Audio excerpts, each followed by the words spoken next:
سورۃ البقرہ آیت نمبر 248۔ اعوذ باللہ من الشیطان الرجیم، بسم اللہ الرحمن الرحیم۔ وقال لهم نبيهم إن آية ملكه أن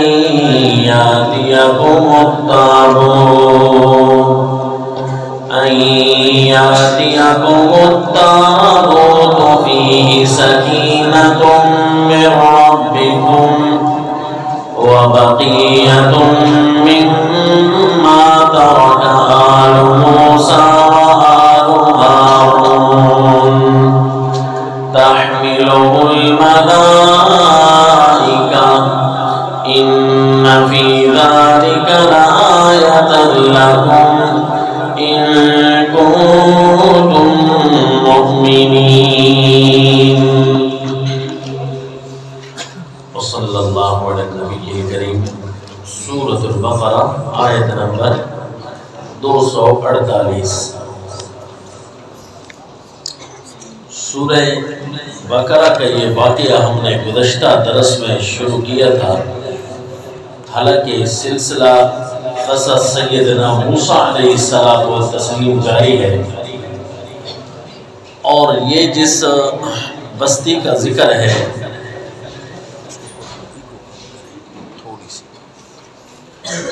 وہاں ایک واقعہ جاری تھا کہ ان کو کہا گیا کہ ایک بستی میں داخل ہو جاؤ، سجدے کی حالت میں سجدہ کرتے ہوئے داخل ہونا۔ تو یہ بستی کون سی تھی؟ اس سلسلے میں گزشتہ عرض کیا تھا درس میں کہ یہ شاید بیت المقدس کی ہی بستی تھی۔ بیت المقدس کا ایریا ملک شام کا تو بہت بڑا تھا، لیکن وہ بستی جہاں بیت المقدس تھا وہاں پر داخلے کا حکم ملا، اور توبہ اور سجدے کی حالت میں داخلے کا حکم ملا۔ اس کی وجہ شاید یہ تھی کہ روایات کے مطابق جب قوم نے جہاد کی نعمت کی ناشکری کی تھی، ناقدری کی تھی، تو سیدنا موسیٰ علیہ السلام کے جو مخلصین تھے انہوں نے اپنی جمعیت اور اپنی طاقت کے ساتھ اپنے نوجوانوں کو، مخلصین کو جمع کر کے جہاد کو شروع کر دیا تھا، اور اللہ تعالیٰ نے پھر ان کے ہاتھوں فتح بھی نصیب فرمائی تھی۔ اب یہ تو رہے 40 سال تک ذلت اور رسوائی میں، اور ایک جماعت ان میں رہی انتہائی قدر اور عزت کی زندگی گزارنے والی، وہ تھی جو اپنی طاقت اس عرصے میں جمع کرتے رہے اور بالآخر انہوں نے جہاد کیا۔ تو پھر اللہ تعالیٰ نے ان لوگوں کو جنہوں نے جہاد تو نہیں کیا تھا لیکن اپنے آپ کو مسلمان کہتے تھے، فرمایا تم نے مجاہدین کی وجہ سے یہ بستی تمہیں مل رہی ہے، اگر تم بھی داخل ہونا چاہتے ہو تو تم نے تو داخلہ فری میں گویا کہ حاصل کرنا ہے۔ فری میں داخلے سے پھر بہتر یہ ہے کہ تم توبہ کرتے جاؤ اور یوں بستی میں جا کر داخل ہونا۔ تو انہوں نے کس انداز میں بستی میں داخلہ کیا تھا، یہ سبق روک کر ہم نے یہ واقعہ شروع کر دیا تھا جو سیدنا موسیٰ علیہ السلام کے بہت بعد پیش آیا تھا جہاد کا، لیکن تھی بنی اسرائیل کی قوم یہ بھی کہ جہاد کے معاملے میں ان کو کتنا شغف ہے، یہ کتنی یہ پھرتی دکھاتے ہیں، یہ کتنا ان کو شوق ہوتا ہے، یہ بعد کے واقعات سے بھی پتہ چلتا ہے۔ چنانچہ سیدنا موسیٰ علیہ السلام کے واقعات کے دوران اس لیے بنی اسرائیل کی جہاد کے متعلقہ ان کی شوق یا ان کی زندگی یا ان کی بے رغبتی دکھانے کے لیے یہ واقعہ سنایا تھا، جو کہ جاری ہے کہ سیدنا موسیٰ علیہ السلام کے بعد ایک پیغمبر آئے تھے، واللہ عالم ان کا کیا نام تھا، کوئی کہتے ہیں ان کا نام حضرت یوشع تھا، کوئی کہتے ہیں سیدنا حزقیل، یا کوئی کہتے ہیں کہ حضرت شمعون، اور کوئی کہتے ہیں کہ شمویل، یہ مختلف روایات ہیں۔ اللہ تعالیٰ نے وہاں ایک نبی بھیجا تھا بنی اسرائیل کی اس قوم کی طرف کہ جو سیدنا موسیٰ علیہ السلام کے بعد بنی اسرائیل پر ایک نبی آئے تھے، تو وہاں انہوں نے جہاد کا مطالبہ کر دیا کہ سیدنا موسیٰ علیہ السلام کے بعد سے ہم نے اچھی زندگی چھوڑ دی، بدعات، شرکیات، کفریات میں مبتلا ہوتے گئے، جس طرح کہ امت محمدیہ صلی اللہ علیہ وسلم یہ اللہ کے نبی کا نام لینے کے باوجود بھی شرکیات، بدعات، کفریات میں مصروف عمل ہے، اللہ تعالیٰ معاف فرمائے۔ انہوں نے کہا تھا کہ ہم بھی اسی طرح ہو گئے، بالآخر اللہ نے دشمن کو ہم پر مسلط کر دیا، ہزاروں کے لاکھوں کے ہونے کے باوجود دشمن نے ہمیں روند ڈالا، چیر ڈالا، ہمیں اب جہاد کرنا ہے۔ جس طرح کے بین ہی آج مسلمانوں کی حالت ہے۔ آپ اگر کتاب اللہ پڑھنے والے ہو جائیں، صبح و شام آپ کے سامنے کتاب اللہ کی آیتیں گزرنے والی ہو جائیں، تو اگر آپ کتاب اللہ کی اینک لگا کر امت کو دیکھنا شروع کر دیں تو آپ کو محسوس ہوگا کہ شرکیات، کفریات، بدعات اتنی عام ہو گئی ہیں کہ فرض کرو اگر اللہ تعالیٰ نے ایک ایک کر کے جدا کرنا چاہا تو چند لوگ ہی شاید بچ جائیں۔ ہر کسی پر کوئی نہ کوئی کیس بننا شروع ہو جائے گا۔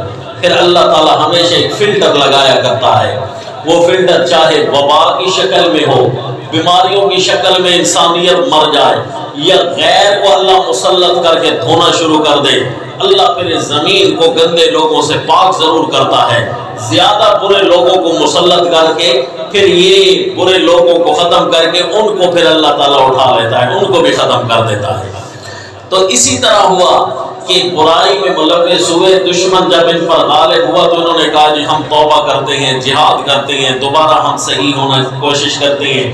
جہاد اللہ کے نبی نے انہیں سمجھایا کہ اطاعت کی زندگی میں چلتے رہنا چاہیے، خواہ مخواہ کسی حکم نئے کا مطالبہ نہ کرو۔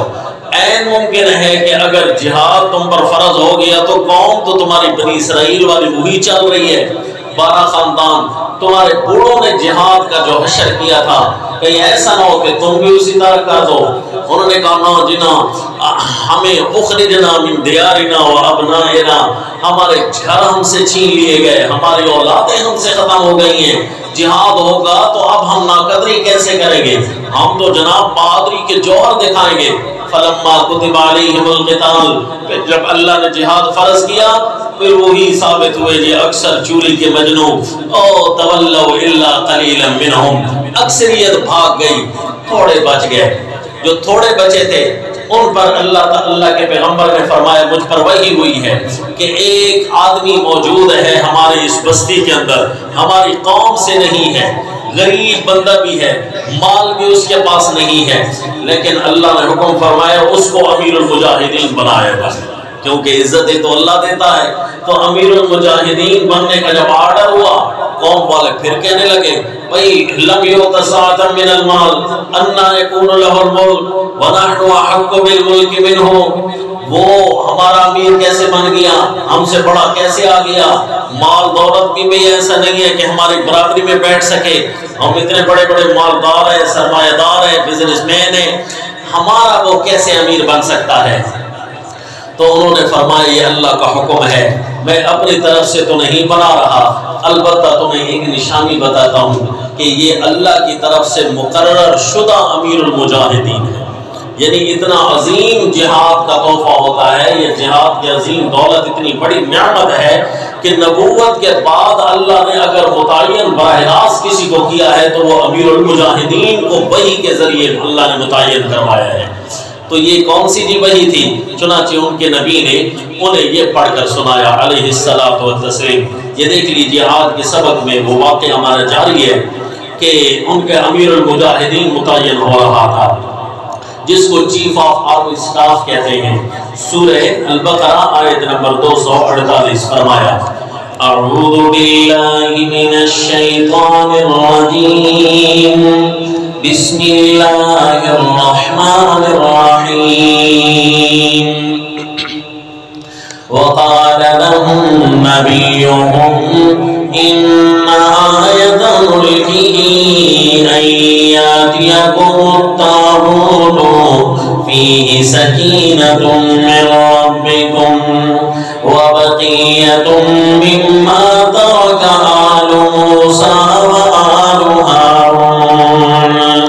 ان کے نبی نے انہیں فرمایا ان آیت ملکی کہ اس کے بادشاہ بننے کی اور اس کی عمارت کی نشانی یہ ہے ایاتیکم التابوت فیہ سکینۃ من ربکم، تمہارے پاس ایک تابوت آئے گا، وہ تابوت جس کے تم منتظر رہتے ہو روزانہ، جس کے اندر اللہ تعالیٰ کی طرف سے عجیب رحمتیں ہیں. وَبَقِيَّةٌ مِّمَّا تَرَكَ آلُ مُوسَىٰ وَآلُ هَارُونَ، اور اس میں سیدنا موسیٰ علیہ السلام اور سیدنا ہارون علیہ السلام کی آل کی باقیات اس میں موجود ہیں. وہ تابوت جس کے تم منتظر رہتے ہو تحملہ الملائکہ، فرشتے اس تابوت کو اٹھا کر لا رہے ہوں گے. یہ اس بات کی نشانی ہوگی کہ اس لشکر مجاہدین سے اللہ راضی ہے اور اللہ نے حضرت طالوت کو تمہارا امیر بنایا ہے. یہ تابوت کیا تھا جی؟ تابوت یہ ایک ایسا بخش نما تابوت ایسی چیز تھی جس میں سیدنا موسیٰ علیہ السلام کے کچھ باقیات یا نبی کے متعلقہ کوئی چیزیں، سیدنا ہارون علیہ السلام، سیدنا موسیٰ علیہ السلام، ان ساروں کے متعلقہ کوئی نہ کوئی چیزیں وہاں موجود تھی. تو نبی کی نسبت کوئی بھی چیز ہو وہ قابل احترام ہوا کرتی ہے، وہ قابل اعزاز ہوا کرتی ہے. مثلا کسی بھی نبی کا قمیص مبارک ہو، ان کا جوتا مبارک ہو، ان کی دستار مبارک ہو، یا ان کی کوئی تلوار مبارک ہو، یا ان کی کوئی بھی چیز ہو، باقیات بڑی مبارک چیزیں ہوتی ہیں کیونکہ نبی کی طرف ان کی نسبت ہو گئی ہے. اس کا یہ مطلب نہیں ہوتا کہ وہ برکت دینے والی بن گئی ہے. وہ چیزیں برکت دینے والی تو نہیں ہوتی، برکت دینے والی ذات تو اللہ کی ہے، لیکن وہ مبارک اور محترم اتنی ہوتی ہیں کہ ان کی توہین یوں سمجھو تم نبی کی توہین کر رہے ہو. نبی کے متعلقہ چیزوں کی توہین کرنا اسی طرح کفر ہوتا ہے جس طرح کسی نبی کی توہین کرنا. مثلا کسی نبی کی جوتی مبارک پڑی ہے، کوئی اس کی توہین کرنے لگ جائے تو ظاہر ہے نبی کی جوتی ہے جی، تو توہین کیا ہے جی؟ کفر ہو جاتا ہے. تو باقیات وہاں موجود تھی.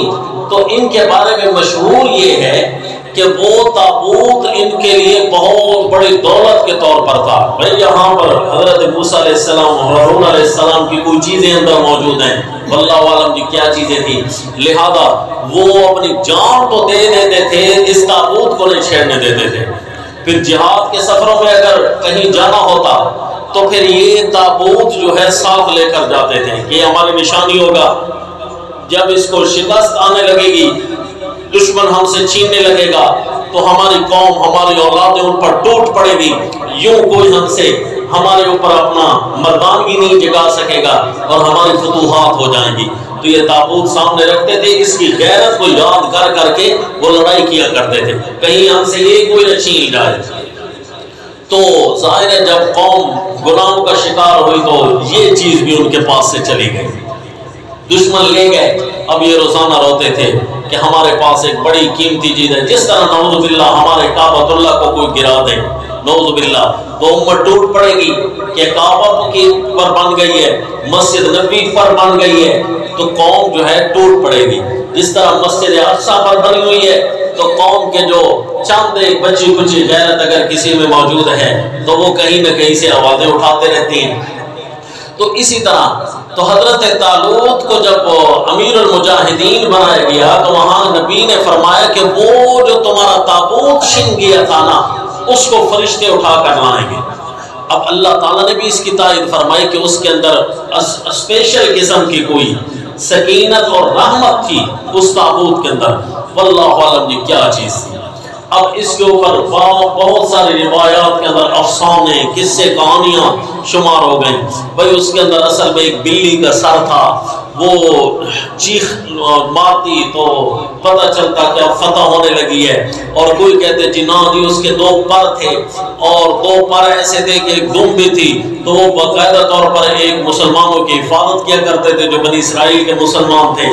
عجیب عجیب قصے کہانیاں اس تابوت کو لے کر بھی بنائے گئے ہیں. ابہموا ما ابہمہ اللہ ورسولہ، اللہ اور اس کے رسول نے جب ہمیں ایسی کوئی بات نہیں بتائی تو ہم اپنی طرف سے یہ اسرائیلی روایات اور تاریخ کے بنیاد پر ہم کیسے اس کے بارے میں افسانہ تراشیاں کر سکتے ہیں۔ بہرحال تابوت تھا وہ جس کے اندر کوئی اسپیشل قسم کے اللہ کی رحمت موجود تھی، اور سیدنا موسیٰ اور ہارون علیہ السلام کی باقیات اور یا ان کی طرف منسوب چیزیں وہاں موجود تھیں۔ تو اب یہ بھی کافی ہے کہ نبی کی طرف کوئی منسوب چیز ہو، واقعی صحیح ہو، تو اس کو لے جا سکتے ہیں، اس کا احترام اسی طرح ضروری بن جاتا ہے۔ تحملہ الملائکہ، فرشتے اس کو اٹھا کر لائیں گے۔ اب اس کا کیا مطلب ہے؟ بھئی یہ جو تھے نا ان کے دشمن بنی اسرائیل کے، وہ اصل میں فلسطین کا علاقہ تھا۔ جس طرح آج کل فلسطینی مسلمان ہیں اور بنی اسرائیل والے کفار ہیں، تو پہلے یہ تھا کہ بنی اسرائیل والے مسلمان تھے اور فلسطینی کفار تھے، تو فلسطینی ان سے چھین کر لے گئے تھے۔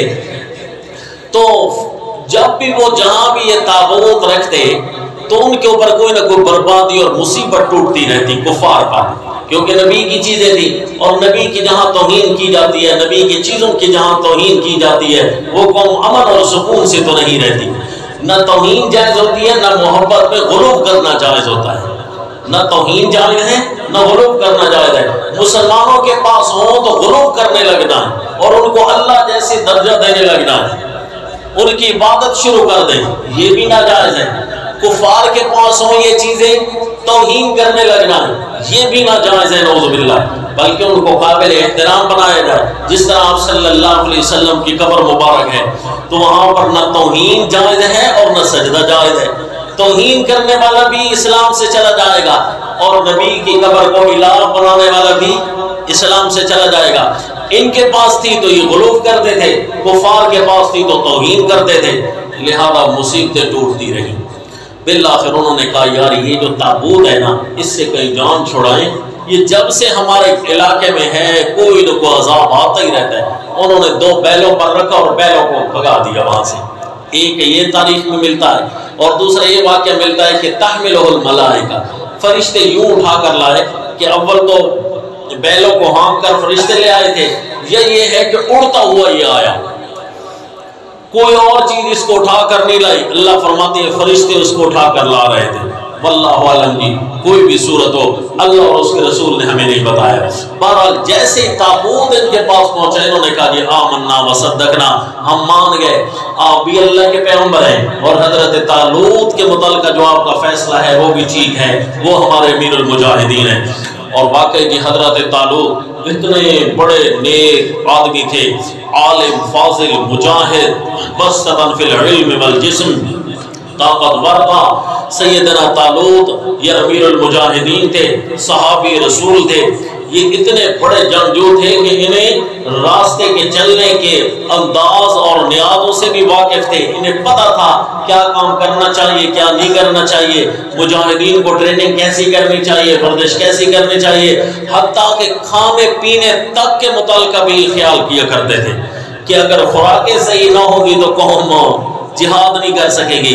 چنانچہ حضرت نے فرمایا جب لشکر تیار ہوا تو حضرت نے فرمایا سارے مجاہدین کے لشکر میں اعلان کیا ابھی جب ہم سفر پر جائیں گے راستے میں ایک دریا آتا ہے اور نہر آتی ہے، دریا آتا ہے، وہاں پر پانی کوئی نہیں پیے گا، میں ساروں کو روکتا ہوں پانی کوئی نہیں پیے گا، ہاں اگر تم کہو کہ بھئی قابل برداشت بھی نہیں ہے، جان جاتی ہے، الا من اغترف غرفۃ بیدہ، صرف اپنے ہاتھ سے چلو بھرے اور پانی پی لے، بس اس کی اجازت ہوگی، اس کے علاوہ کوئی پانی نہ پیے۔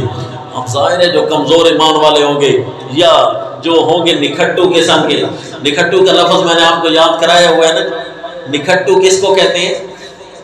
وہ جو شہد کی مکھی ہوتی ہیں نا، ان کا ایک چھتا ہوتا ہے، تو چھتے میں ایک ایسی مکھی بھی ہوتی ہے جس کا کام ہے جو شہد بنتا جائے اس کو کھانا شروع کر دیں۔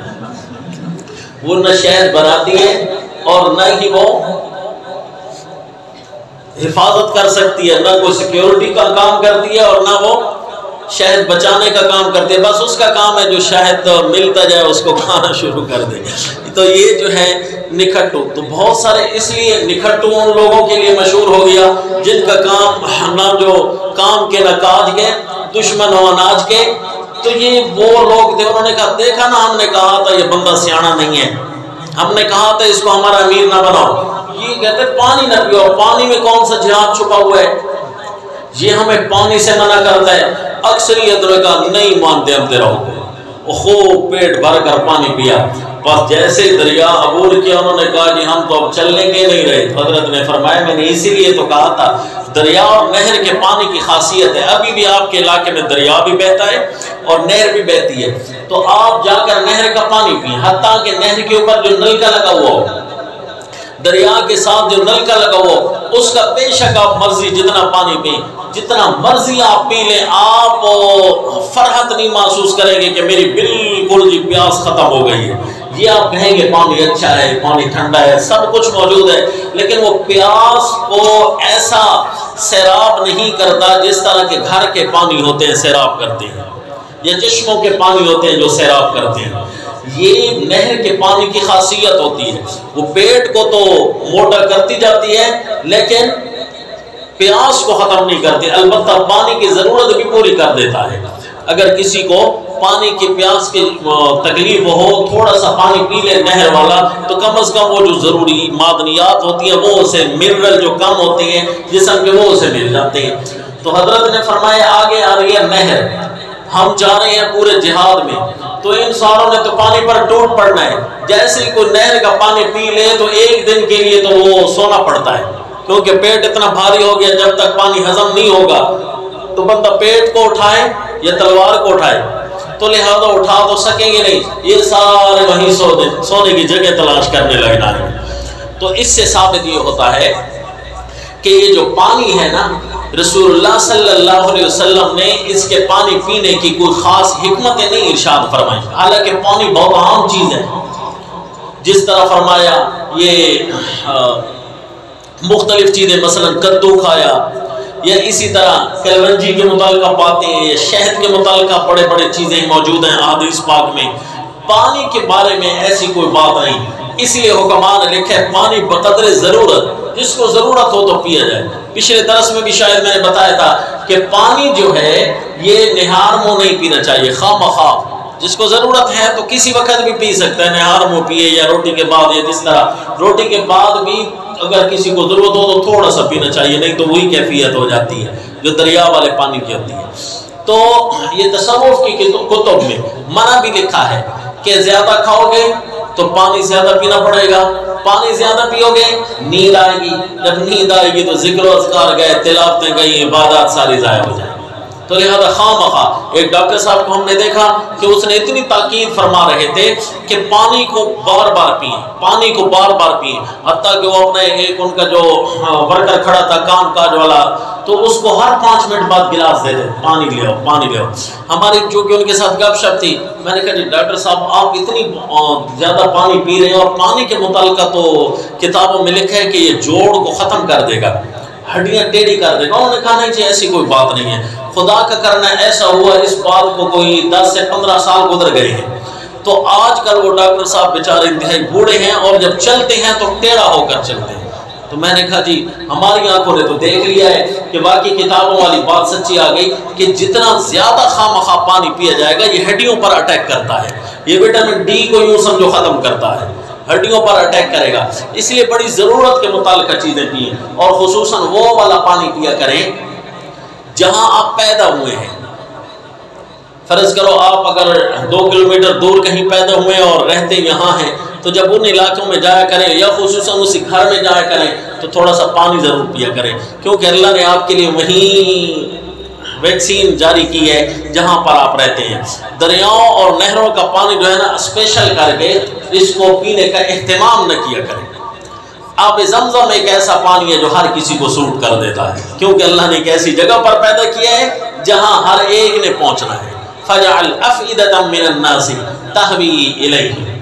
تو پچھلے درس میں یہ بھی بتایا تھا کہ مجاہدین کے اندر یا افواج کے اندر دشمن نے چالاکی سے یہ بات مشہور کر دی تھی کہ صبح نہار وہ پانی پیے آپ کو بڑی طاقت ملے گی. تو جو بھی فوجی پانی پیتے ہیں, اکثر فوجی جو ہے نا گھٹنوں کے مریض ہیں, تو فوج کے اندر اسپیشل کر کے دو باتیں بڑی مشہور کی گئی ہیں مسلم افواج کے اندر. ان فوجیوں کو چاہیے کہ اپنے اپنے ٹریننگوں میں اس بات کی طرف توجہ فرمائیں. ایک تو پانی اور دوسرا شور مچا کر گفتگو کرنا. جس طرح پریڈ کرتے ہوئے آپ فوجوں کو دیکھتے ہوں گے انتہائی زور سے، ایک تو ایڑیاں زور سے مارتے ہیں اور دوسرا زور زور سے بولتے ہیں. یہ جو زور زور سے بول رہے ہیں یہ بھی دشمن کی مسلط کردہ ایک چال ہے. زور سے جو آدمی بولتا ہے، مثلا آپ ہیں کہ آپ اگر پڑھانے والے ہیں، بیان کرنے والے ہیں، اگر آپ زور زور سے پڑھائیں گے نا تو آپ وہ جو 40 سال آپ سے پڑھنے کے فرض کرو آپ کی سروس ہونی ہے، 20 سال کے بعد آپ کے اسٹیمنا ختم ہو جائے گا. یہ زور سے بولنا یہ انتہائی طاقت کو ریورس میں ڈال دیتا ہے. اور افواج میں یہ بات پھیلا دی گئی تھی، مسلم افواج میں خصوصاً جن جن علاقوں میں، کہ بھائی جی زور سے پریڈ کیا کرو، زور سے باتیں کیا کرو. وہ جی اتنا شور مچاتے ہیں کہ بالکل پہلے فوجی سے لے کر آخری فوجی تک وہ پوری پریڈ پہنچتی ہے، اور اگر زور سے نہ بولا جائے تو سزا ملتی ہے باقاعدہ. تو یوں جو ہے وہ بہت جلد جو ہے بوڑھے ہو جاتے ہیں. تو اسی لیے سیدنا طالوت نے فرمایا جو پانی ہے نا اس کا اسپیشل میرے مجاہدین میں خیال کرنا ہے. تو اس لیے جی پانی پر اسپیشل آپ نے آرڈیننس جاری کیا. اب جنہوں نے پیا تھا نا جی ان کا حال بھی دیکھیے ذرا. دیکھیے اگلی آیت میں فرمایا فَلَمَّا فَصَلَ طَالُوتُ بِالْجُنُودِ قَالَ إِنَّ اللَّهَ مُبْتَلِيكُمْ بِنَهَرٍ. جیسے ہی حضرت طالوت لشکر کو لے کر آگے چلے، قال آپ نے فرمایا ان اللہ مبتلیکم بنہر. کیا بات ہے جی، امیر المجاہدین کے ایسا ہونا چاہیے جسے ہر ایک بات کے خیالات کا، راستے کے چلاؤ کا، کٹاؤ کا پتہ ہونا چاہیے. انہوں نے کہا جی آگے ایک نہر آئے گی، فمن شرب منہ فلیس منی. جو بھی پانی وہاں سے پیے گا وہ میرے ساتھ چلنے کی طاقت نہیں رکھ سکتا. وہ پھر اپنے آپ کو اکیلا سمجھے میرے ساتھ وہ نہیں آ سکے گا. وَمَن لَّمْ يَطْعَمْهُ، اور جس نے اسے نہ چکھا فَإِنَّهُ مِنِّي، وہ میرے ساتھ آئے گا. إِلَّا مَنِ اغْتَرَفَ غُرْفَةً بِيَدِهِ، اگر ہاتھ سے ایک چلو بھر اگر کوئی پینا چاہے، ایک ہاتھ سے اگر چلو بھر کو پینا چاہے تو اس کو اجازت ہے، ورنہ سیر ہو کر پانی نہ پینا. سیر ہونا نہیں ہے لہذا پانی پینا شروع کر دو گے تھوڑی تھوڑی دیر بعد پیاس ستانا شروع کر دے گی. فَشَرِبُوا مِنْهُ إِلَّا قَلِيلًا مِّنْهُمْ، ساروں نے اسے پی لیا، بہت تھوڑے تھے جو بچ گئے. انہوں نے کہا پانی بھی نہیں پینا چاہیے، اب اس میں کیا چیز ہے جی، لہذا ہمیں تو پانی پینے دیں. جیسے ہی پانی ساروں نے پیا، فَلَمَّا جَاوَزَهُ هُوَ وَالَّذِينَ آمَنُوا مَعَهُ، بہت تھوڑے لوگ تھے جو ساتھ چل رہے تھے. جو ساتھ چلے نا وہ اور چند مومنین، ان کی تعداد کتنی تھی؟ حدیث پاک میں آتا ہے کہ بدر میں صحابہ اکرام نے فرمایا ہماری تعداد بھی رسول اللہ صلی اللہ علیہ وسلم نے سمجھایا ہے کہ اصحاب طالوت کی طرح ہے، وہ بھی 310 سے کچھ زیادہ تھے. 300 بضع عشرہ، یعنی 10 سے کچھ زیادہ 313 کی تعداد شاید تھی ان کی بھی، لہذا 313 ساتھ چلے. لیکن ان 313 نے بھی جب لشکر جالوت کو دیکھا نا آگے تو کہنے لگے قالوا لا طاقت لنا اليوم بجالوت وجنودی، ہماری تو لگتا ہے طاقت نہیں بنے گی آج جالوت اور اس کے لشکروں کے ساتھ. اس کے تو بہت بڑے لشکر آئے ہوئے ہیں، جالوت بہت زیادہ بہت بڑا کافر تھا.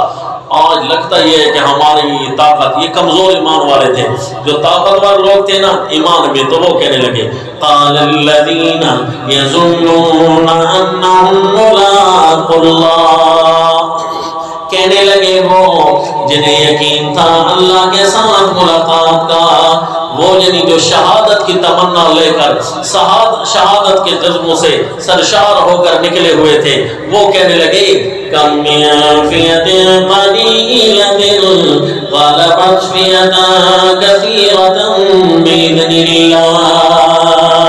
قانون تو یہ ہے کتنی کچھ جماعتیں جو تھوڑی تھیں غالب آئی ہیں بہت زیادہ جماعتوں پر، کیونکہ قانون یہ ہے غلبہ اس کو ملتا ہے جس کے ساتھ اللہ کی طاقت ہوتی ہے بِإِذْنِ اللَّهِ۔ غلبہ کا معیار قلت و کثرت پر نہیں ہوتا، غلبے کا اصل معیار اللہ تعالیٰ کی توفیق اور عطا کردہ طاقت سے ہے۔ وَاللَّهُ مَعَ الصَّابِرِينَ۔ نبی کے حکم سے جہاد کرنے آئے ہو تو ڈٹ جاؤ یہاں پر، اللہ بھی ڈٹ جانے والوں کے ساتھ ہوتا ہے۔ وَاللَّهُ مَعَ الصَّابِرِينَ۔ یعنی یہ فارمولہ یاد رکھا کریں، اللہ کو بہادر اور عقل مند موحد پسند ہے۔ کون جی؟ بہادر اور عقل مند۔ بزدل سے بھی اللہ تعالیٰ کو نفرت ہے، اور جو اپنے عقل کو بھی توحید و سنت کے مشن میں صحیح استعمال نہیں کرتا، اللہ تعالیٰ کو اس کی بھی ضرورت نہیں ہوتی۔ واللہ مع الصابرین، اللہ ان کے ساتھ ہوتا ہے جو ڈٹ جاتے ہیں، اور ڈٹ جانے والے کون ہوتے ہیں؟ جو انتہائی بہادر ہوتے ہیں، جن کو اپنے غلبے کے متعلق نہیں اللہ تعالیٰ کی امداد پر اور قوانین پر بھروسہ ہے۔ خارجی قرائن سے ان کو پتہ چل گیا تھا نبی کے حکم سے آئے ہیں، نبی نے وحی کے ذریعے بتایا کہ حضرت طالوت امیر المجاہدین ہوں گے، اور تابوت بھی ہمارے پاس ہے۔ یہ ساری کی ساری اللہ تعالیٰ کی طرف سے ہمیں حکم ملا ہے جہاد کا، پھر اللہ اپنوں کو یوں رسوا تو نہیں ہونے دے گا۔ خارجی قرائن سے عقل بھی چلا لی انہوں نے، عقل مند بھی تھے، اور پھر ہمت بھی دکھائی اور ڈٹ کر بہادری کا مقابلہ کیا۔ اسی دوران جی آ گیا جالوت بھی سامنے۔ حضرت سیدنا داؤد علیہ السلام و تسلیم بھی لشکر میں تھے۔ ایک روایت میں ہے کہ جب حضرت طالوت نے فرمایا، بنی اسرائیل میں اعلان کیا تھا کہ ہر گھرانے میں سے ایک بندہ میرے ساتھ چلے، تو لوگوں نے حضرت داؤد علیہ السلام چھوٹے تھے اس وقت، تو وہ بکریاں چلا رہے تھے، بھائیوں نے کہا آپ جائیں، تو ان کو ساتھ بھیج دیا گیا تھا۔ یا دوسری روایت میں آتا ہے کہ دور کہیں بکریاں چلا رہے تھے، اور حضرت طالوت کا جب لشکر وہاں سے گزرا تو یہ بھی تماشا دیکھنے کے لیے کھڑے ہو گئے، بھائی کیسے لڑائی ہوتی ہے۔ تو جیسے ہی دیکھا نا جی کہ وہ جالوت آیا ہوا ہے، اور جالوت پورا زنا میں ڈوبا ہوا تھا، لوہے میں ڈوبا ہوا، صرف اس کی آنکھیں نظر آ رہی ہیں، سارا کا سارا پورا بہت بڑا کمانڈر تھا کافروں کا، اور پورے لشکر کو چلا رہا تھا بڑی ہیوی طریقے سے۔ حضرت داؤد علیہ السلام دور سے کھڑے ہو کر دیکھ رہے تھے، بھائی اس کو تو آپ کو مار نہیں سکتا۔ حضرت طالوت نے اعلان کر دیا تھا کہ جو بھی ہمارے اس فتح کا سبب بنے گا، یہ جو بھی مردانہ وار لڑے گا، ہم اس کو بادشاہت بھی دیں گے، اور اس کو بہت سارا پیسہ بھی ملے گا، بہت زیادہ اس کو اعزاز و اکرام سے نوازا جائے گا۔ تو حضرت داؤد علیہ السلام یہ بکریاں چراتے تھے، بکریاں چرانے والے وہ ان کے پتھر مارنے کی بڑی ہوشیاری ہوتی ہے، کیونکہ وہ دور بھی پتھر پھینکتے ہیں نا، بکری کو ریورس کر لیتے ہیں۔ تو اسی طریقے سے جب بہت دور پھینکنی ہو، بازوؤں میں طاقت نہ ہو، تو ان کے پاس غلیل نما ایک چیز ہوتی ہے جس کو گوپن کہتے ہیں، جو درمیان میں پتھر رکھتے ہیں اور دو رسی ہوتی ہیں، یوں پکڑ کر اس کو گھماتے ہیں تو پتھروں دور جا گرتا ہے نشانے پر۔ تو حضرت کے پاس کوئی گوپن موجود تھی، تو حضرت نے اس کے اندر پتھر رکھا، چھوٹے تھے، پتھر رکھ کر جو گھمایا نا، گھما کر نشانہ لیا جالوت کی آنکھ کا، سیدھا اس کی آنکھ میں جا کر پتھر لگا، اور پتھر بھی تھا اللہ کے پیغمبر کا۔ بس یہ پتھر لگنے کی دیر تھی، جالوت تو سیدھا نیچے آ گیا۔ بس پتھر ایسا دماغ پر اثر انداز ہوا کہ جالوت مر گیا۔ جیسے مرا اس کے لشکر بھاگے، جالوت کو جس نے مار ڈالا ہے تو یہ ہمیں بھی کھا جائیں گے، حالانکہ سامنے 313 تھے۔ تو بھاگے، ایسے بھاگے کہ اللہ تعالیٰ نے فتح نصیب فرما دی۔ اللہ فرماتے ہیں قتل داؤد جالوتا وآتاہ اللہ الملک والحکمت وعلمہ مما یشاء۔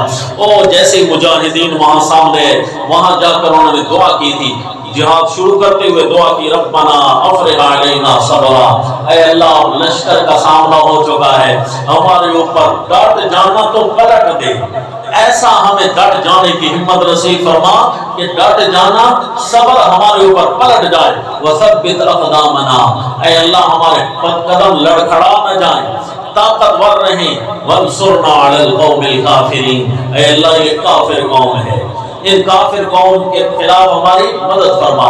اس سے ثابت ہوا لشکر مجاہدین میں کوئی کافر نہیں ہونا چاہیے، اگر لشکر مجاہدین میں کوئی کافر ہوا یا بد عقیدے کو ساتھ لے گئے تو پھر دعا تو وہاں یہ کرنی پڑے گی ورسرنا علی القوم الکافرین، اے اللہ کافر قوم کے خلاف ہماری مدد فرما، کہیں ایسا نہ ہو کہ وہی آپ کی شکست کا سبب نہ بن جائے۔ اس لیے سورہ آل عمران میں آیت نمبر 102 کے اندر بھی اسپیشل اللہ یہ قانون بیان کرتے ہیں، 5 قوانین ہیں جماعت مجاہدین کے۔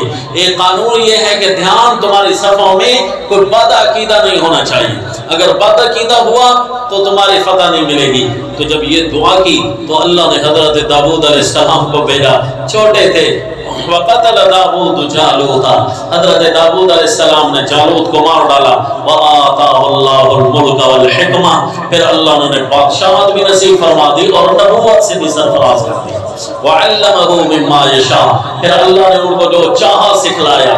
کیا سکھلایا جی اللہ نے؟ علمناہ صنعۃ لبوس لکم، پھر ہم نے ان کو جو سکھایا جہاد کا لباس تیار کرنا ساری زندگی کے لیے، اللہ نے ان کو ذمہ لگا دیا کہ مجاہدین کے لیے لباس بنایا کرو، اسی طرح کہ لوہے میں ڈوبے ہوئے کو کیسے مارنا ہے اور اپنے آپ کو کیسے بچانا ہے۔ تو حضرت سیدنا داؤد علیہ السلام کے ہاتھوں میں لوہا آ کر نرم ہو جایا کرتا تھا، وَأَلَنَّا لَهُ الْحَدِيدَ، ہم نے لوہے کو ان کے ہاتھوں میں نرم کر دیا تھا۔ عَلَّمْنَاهُ صَنْعَةَ لَبُوسٍ، ہم نے ان کو لباس کا صنعت یہ دے دی تھی، علم دے دیا تھا۔ وَعَلَّمَهُ مِمَّا يَشَاءُ، اس کے علاوہ بھی اللہ تعالیٰ نے بڑی بڑی چیزیں نصیب فرمائی تھیں سیدنا داؤد، اور آپ کے بیٹے تھے پھر سیدنا سلیمان علیہ السلام۔ یہ جو ہے ان کا تفصیلی واقعات قصص الانبیاء جب شروع ہوا تھا نا تو اس وقت ان کے بھی تفصیلی حالات گزر چکے ہیں۔ تو یہ آج کا سبق بتا رہا ہے کہ مجاہدین جو تھے نا بنی اسرائیل میں، ان کی وجہ سے فتوحات بڑی ملتی تھی اور باقی بنی اسرائیل ان کی وجہ سے ہی کھاتے تھے۔ دین ہی اسی طرح سیدنا موسیٰ علیہ السلام کے زمانے میں ہوا، بیت المقدس 40 سال کے بعد جا کر فتح ہوا، اب بیت المقدس میں داخل ہونے کے لیے کہا گیا اے قوم والو اب توبہ استغفار سے تم داخل ہو جانا، مجاہدین کی وجہ سے تمہیں اللہ نے فتح تو دی ہے، کم از کم اب بے شرمی سے داخل نہ ہونا۔ مجاہدین تو شان سے داخل ہوں گے لیکن تم ان کی وجہ سے داخل ہو رہے ہوگے، باقی ماندہ لوگ جنہوں نے جہاد نہیں کیا، تو کم از کم توبہ استغفار کر کے بیت المقدس میں داخل ہونا۔ تو انہوں نے پھر کیا کیا تھا جی، اس کا ذکر انشاءاللہ آئندہ واقعے میں۔ وما علینا الا البلاغ۔ الحمدللہ رب العالمین۔